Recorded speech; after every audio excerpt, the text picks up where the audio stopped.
मोरा पिछुआड़ावा लवंगिया के गछिया लवंग चुवेला सारी रात लवंग चुवेला सारी रात लवंग काटिए पापा पलंग सालाव रेशम उड़चन लाव रेशम उड़चन लाव जही पलंगे सुतेलन दुल्हा कवन दुल्हा जवरे कवन देई साथ जवरे कवन देई साथ अकसर वाला रहु ससुर जी के धियावा मोरो पीठी गरमी बहुत मोरा पीठी गरमी बहुत एतना बचन जब सुनली कवन बेटी खाट छोड़िए भुइया लोट खाट छोड़िए भुइया लोट हाथावा के लेली बेटी फटही लुगरिया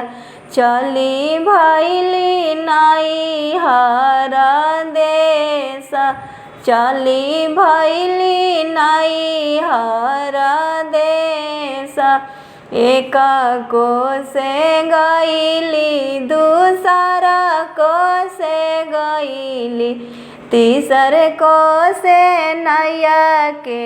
आरार तीसरे को से नैया के आरार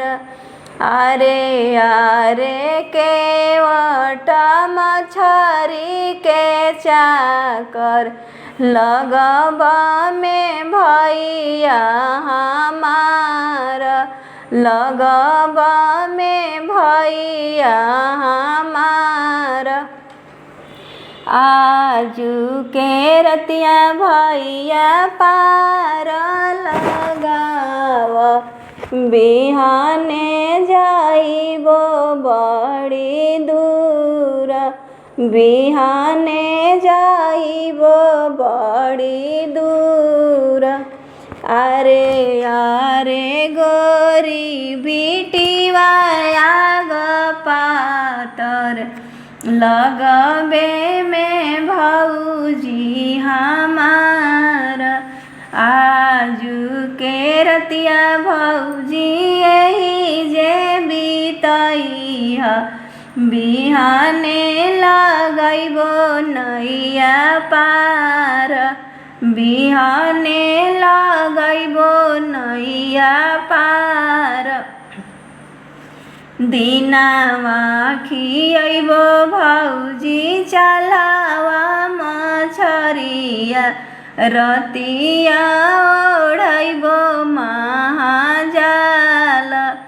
नैया के बिचावा सुतैबो ए भौजी झुरु झुरु बहेला बेयार झुरु झुरु बहेला बेयार आरे आरे के वटा मछरी के चाकर डढ़िया झोकर बो तोहार श्याम सुंदर ऐसन से जा छोड़ी आईनी राम लखन दुनो भाई।